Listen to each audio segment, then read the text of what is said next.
Shalom saudaraku, berjumpa lagi bersama dengan saya, Gembala Jemaat Gereja Isa Al-Masih Lawang Light Generation, dalam program Sapa Jemaat di Rumah.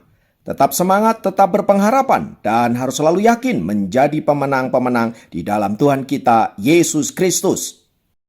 Firman Tuhan, kali ini saya ambil dari Efesus pasal yang kelima, ayat yang ke-20.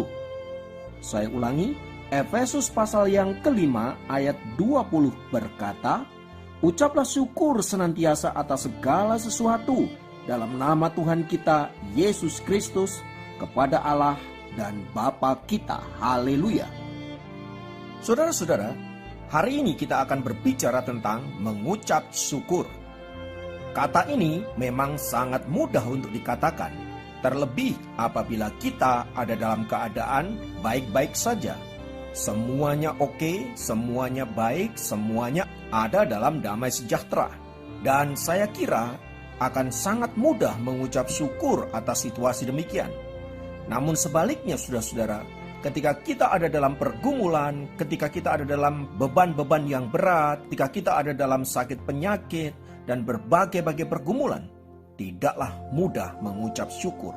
Bahkan saya berani katakan sangat-sangat sulit bersyukur atas situasi demikian. Namun hal itu tidak berlaku bagi Rasul Paulus. Ketika ia berkata mengucap syukurlah kepada Allah senantiasa, itu berarti dia sudah mengalami dan bagaimana dia mengucap syukur dalam segala keadaan, termasuk di dalamnya dalam situasi-situasi yang sulit yang dia pernah alami. Saudara-saudara, dalam catatan sejarah Perjanjian Baru, siapa yang tidak kenal Rasul Paulus? Sosok yang satu ini memang sungguh luar biasa dalam pelayanannya, mengalami berbagai-bagai penderitaan dan siksaan karena Injil yang ia beritakan. Atas hal itu ia pernah berkata, "Aku lebih sering dalam penjara, didera di luar batas, kerap kali ada dalam bahaya maut. 5 kali ia disesah orang Yahudi. Setiap kali 40 kurang 1 pukulan. 3 kali ia didera, 1 kali ia dilempari dengan batu. 3 kali ia mengalami karam kapal. Sehari semalam terkatung-katung di tengah lautan. Ia sering diancam bahaya banjir dan bahaya penyamun. Demikian juga bahaya dari pihak orang-orang Yahudi yang menghendaki kematiannya. Ia bahkan mengatakan bahwa bahaya itu senantiasa ada dalam hidupnya. Ia menerima bahaya di kota, bahaya di padang gurun, bahaya di tengah laut, dan bahkan bahaya-bahaya dari orang-orang Kristen palsu yang mengaku sebagai saudara tetapi sesungguhnya mereka adalah musuh dalam selimut yang sewaktu-waktu dapat mengancam nyawa daripada Paulus. Pada bagian lain ia juga berkata, ia banyak berjerih lelah dan bekerja berat sedemikian rupa. Ia berkata, kerap kali aku tidak tidur, lapar, dahaga, kerap kali aku berpuasa, kerap kali aku kedinginan dan bahkan tanpa pakaian. Hal itu dicatat di dalam 2 Korintus 11 ayat 23 sampai 27. Saudara-saudara dikasih Tuhan, bagaimana dia bisa berkata mengucap syukurlah dalam segala hal, sementara kondisi dan keadaan dia sedemikian rupa? Saudaraku, ini adalah sesuatu yang luar biasa. Sesuatu yang lahir dari seorang yang mengalami kelepasan dan pembebasan daripada Tuhan. Ia tidak lagi terikat dengan hal-hal duniawi. Ungkapan ini saudara-saudara lahir dari seorang yang tahu tujuan hidupnya. Lahir dari seorang yang sudah mengalami kelepasan dari hal-hal yang bersifat kedagingan, keegoisan, menyenangkan diri sendiri, dan lain sebagainya. Sekalipun sebagai manusia, Paulus tentu ingin hidup normal seperti layaknya manusia lain. Tetapi ia memilih dan memutuskan untuk hidup berkenan di hadapan Allah, untuk hidup freak di hadapan Allah, militan di hadapan Allah. Dia tidak mau kompromi dengan hal-hal yang bersifat duniawi sedikit pun, yang sewaktu-waktu bisa menyeret dia jauh dari hadapan Allah. Kelihatannya mungkin sepele, kelihatannya mungkin cuma sedikit. Tetapi tahukah saudara bahwa kapal atau pesawat itu biasanya bisa berputar arah atau tidak sampai kepada tujuan dimulai dari apa? dari titik koordinat yang bergeser sedikit demi sedikit. Mungkin tidak sampai 1 derajat. Tetapi saudara, kalau itu terus-menerus dilakukan, maka makin lama akan makin besar, makin besar, makin besar. Dan tidak heran, pesawat bisa kehilangan arah hanya karena titik koordinatnya mengalami perubahan. Pun demikian dalam hidup kita, saudara-saudara. Hal-hal yang salah, hal-hal yang keliru, atau dosa-dosa yang kita selalu katakan sebagai dosa kecil, tidak apa-apa, itu kan cuma kecil saja. Toh tidak merugikan orang lain, toh tidak membuat masalah besar. Nggak masalah saya kira. Saudara-saudara, tahukah saudara bahwa di hadapan Allah tidak ada dosa kecil atau dosa besar. Semua dosa tetaplah dosa. Artinya ketika kita mulai kompromi dengan nilai-nilai duniawi sekecil apapun, sebenarnya kita sedang memulai untuk membelokkan tujuan kita kepada Allah dan bergeser kepada dunia ini. Yang ujungnya kita bisa dapat membelakangi Allah sama sekali. Saudara-saudara dikasih oleh Tuhan, oleh sebab itu firman Tuhan mengingatkan kepada kita, dalam hidup ini mari kita belajar untuk senantiasa bersyukur. Bersyukur untuk apa, saudara-saudara? Bersyukur pertama-tama karena Allah di dalam Yesus Kristus telah menyelamatkan saudara dan saya. Untuk itu saudara, kita harus bersyukur karena kita tidak akan sanggup pernah menyelamatkan diri kita sendiri. Dengan amal perbuatan, dengan kebajikan, dengan agama dan lain sebagainya, tidak akan pernah bisa. Kenapa? Karena pada dasarnya kita adalah manusia berdosa dan Allah adalah kudus. Dan karena Allah mengasihi saudara dan saya, maka Dia menyelamatkan saudara. Dia menebus dosa-dosa saudara supaya apa? Supaya saudara dapat kembali bersekutu dengan Allah. Yang kedua, kita tentu bersyukur karena apa? Karena Ia berjanji untuk menyertai kita sampai pada akhir kesudahan zaman.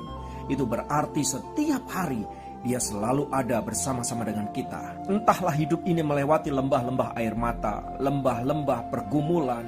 Entahlah hidup ini kita naik ke atas gunung-gunung dan bukit-bukit, atau kita terbang makin tinggi dan makin tinggi. Saudara-saudara, di segala tempat itu Allah ada. Namun sayangnya kita seringkali menganggap sepi kehadiran Allah, sehingga kita sering melupakannya dan tidak peduli akan kehadirannya. Itulah sebabnya mengapa kita sering bersungut-sungut, saudara-saudara. Kita sering marah-marah, kita sering frustrasi, kita sering panik, kita sering takut dan lain sebagainya.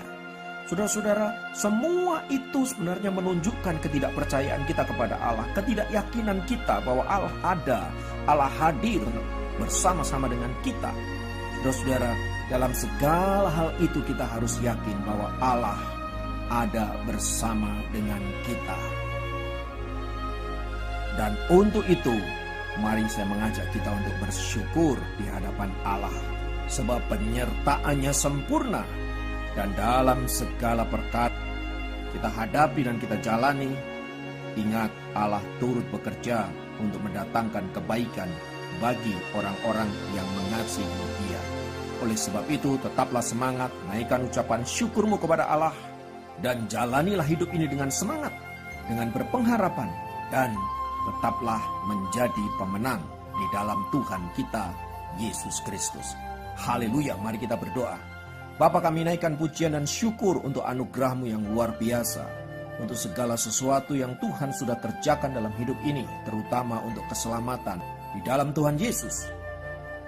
Karena itu kami membawa ucapan syukur kami, pengagungan kami kepada-Mu, karena Engkau telah menyatakan hal-hal luar biasa dalam hidup kami. Biarlah kami senantiasa mengucap syukur, dan biarlah hati kami dilimpahi dengan damai sejahtera. Terpujilah nama Tuhan. Di dalam nama Yesus kami berdoa. Haleluya. Amin. Demikian program Sapa Jemaat kali ini. Sampai jumpa dalam program Sapa Jemaat yang lain. Tuhan Yesus memberkati.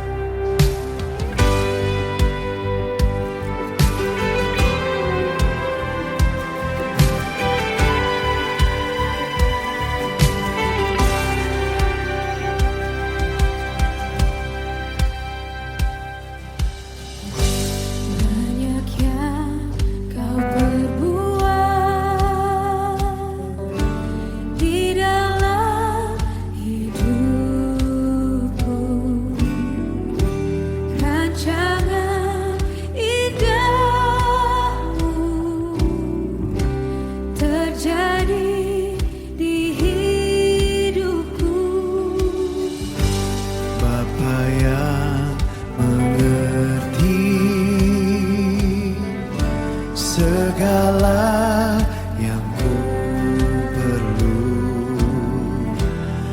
kasih-Mu sempurna,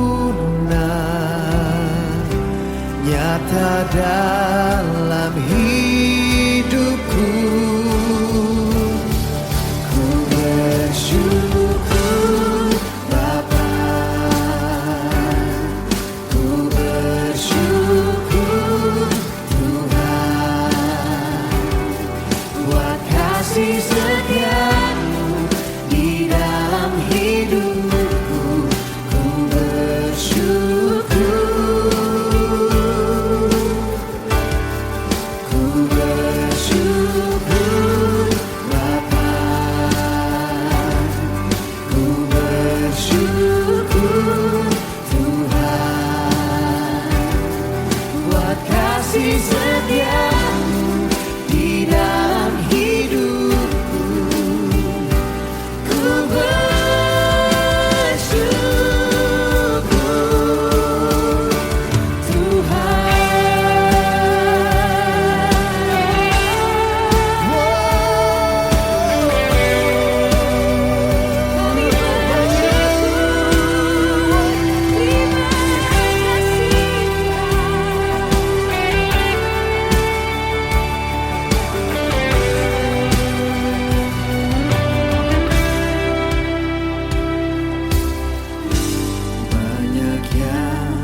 bersyukur Tuhan Yesus. Kebaikan-Mu tidak pernah habis-habisnya Tuhan.